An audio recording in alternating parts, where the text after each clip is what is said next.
이렇게 선만 잘 그을 수 있다면 주식의 매수 매도 타이밍 잡는 부분에 있어서는 나만의 기준 한번 잡아볼 수 있는.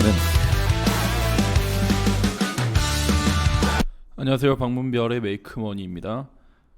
이번 주는 나스닥이 좀 많이 조정을 받으면서 국장도 크게 막 이렇게 재밌는 장은 아니었습니다. 그래도 차츰차츰 앞으로 코스피 지수 나아질 거라고 기대하기 때문에 여러분들도 영상 잘 참고하시면서 매매하셨으면 좋겠습니다. 네, 오늘은 여러분들 주식할 때 차트에 선만 잘 그어도 돈을 벌 수 있다, 이런 얘기 한 번쯤은 들어보셨을 것 같아요. 우선 차트에서 왜 선긋기가 중요한지 그 이유를 제가 카카오 차트를 통해서 한번 설명드리겠습니다. 네, 카카오 차트입니다. 같은 종목을 분명히 A라는 타이밍에 매수한 사람도 있을 거고 B라는 타이밍에 매수한 사람도 있을 겁니다.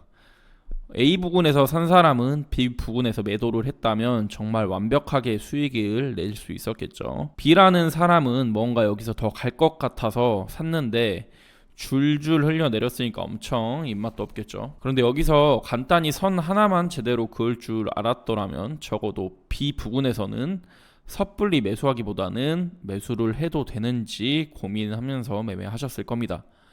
이 막대기 위로는 더 이상 주가가 오르지 못하는 경향을 계속 보여주고 있죠.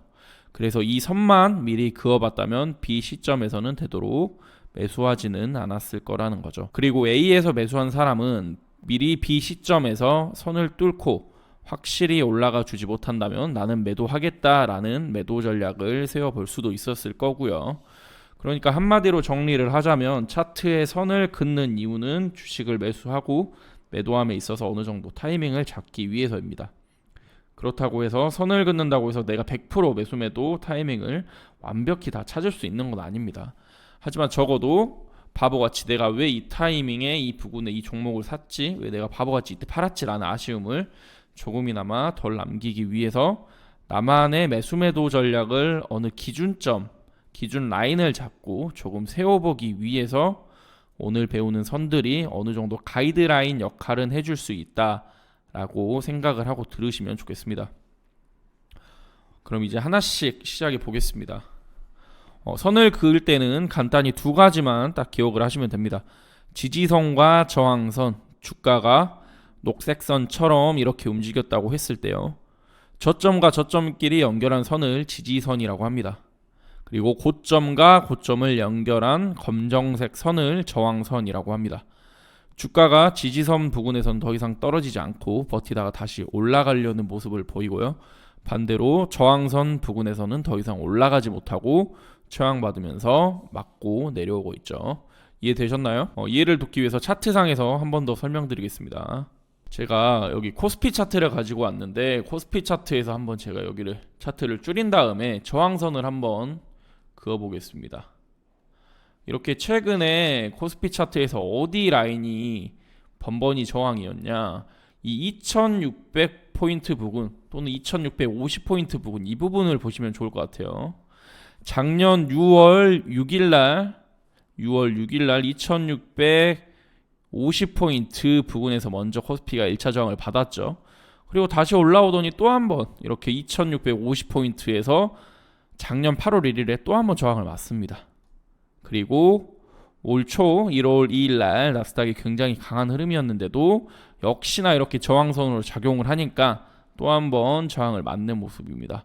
앞서 교육에서 설명드린 것처럼 저항선만 잘 그어 놓더라도 우리가 매도해야 하는 자리, 그리고 매수는 꼭 조심히 여겨야 하는 자리를 체크를 이런 식으로 가져가 볼 수가 있습니다.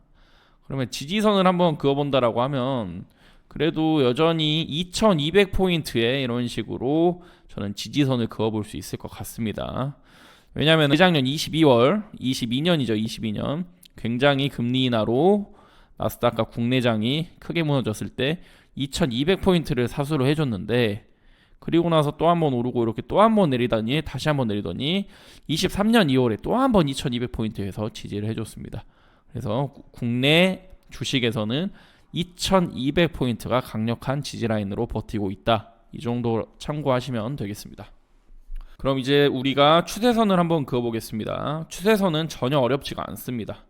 앞에서 봤던 지지선과 저항선이 어떤 추세를 보이게 되면 그게 바로 추세선이 되는 겁니다. 추세란 어떤 상황이 일정한 방향, 여기서 중요한 건 방향성입니다. 방향성을 나타내 주는 선을 추세선이라고 합니다. 저점과 저점을 연결했을 때 이 저점이 계속 높아지고 있으면 상승 추세선이 되는 거고요. 이렇게 우상향하는 모습을 보이겠죠. 상승 추세선은 지지선 역할을 하는 겁니다. 저점과 저점을 연결했으니까 그게 지지선이라고 했죠. 그리고 고점과 고점을 연결했을 때 이 고점이 계속 낮아진다면 하락 추세선이 되는 거고요. 이때 이 하락 추세선은 저항선의 역할을 하게 되는 겁니다. 그리고 저점과 저점을 연결한 선과 고점과 고점을 연결한 선이 일직선이 될 때 이걸 바로 우리가 박스권 추세선이라고 합니다. 이 박스권 추세선은 지지선과 저항선 역할을 모두 하게 됩니다. 저점끼리 연결한 건 지지선, 그리고 고점끼리 연결한 건 저항선. 아주 쉽죠.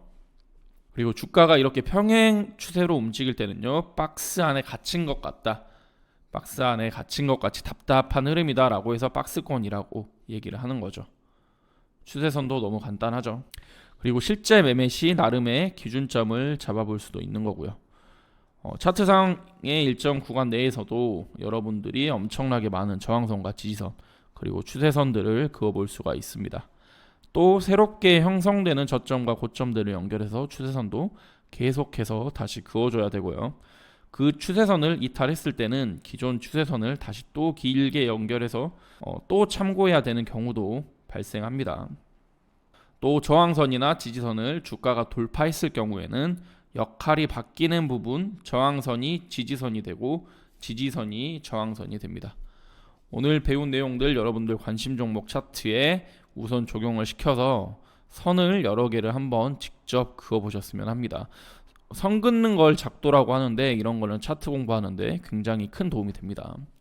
꼭 관심 종목 아니더라도 그냥 뉴스를 통해서 접하는 종목이든 우리 주변에서 듣는 종목이든 마구잡이로 차트 열고 선 긋는 연습 열심히 해보셨으면 좋겠습니다. 주식에서의 매수 매도 타이밍 잡는 부분에 있어서는 나만의 기준점을 한번 잡아볼 수 있는 그런 기본기를 다질 수 있는 분명 시간이 될 겁니다.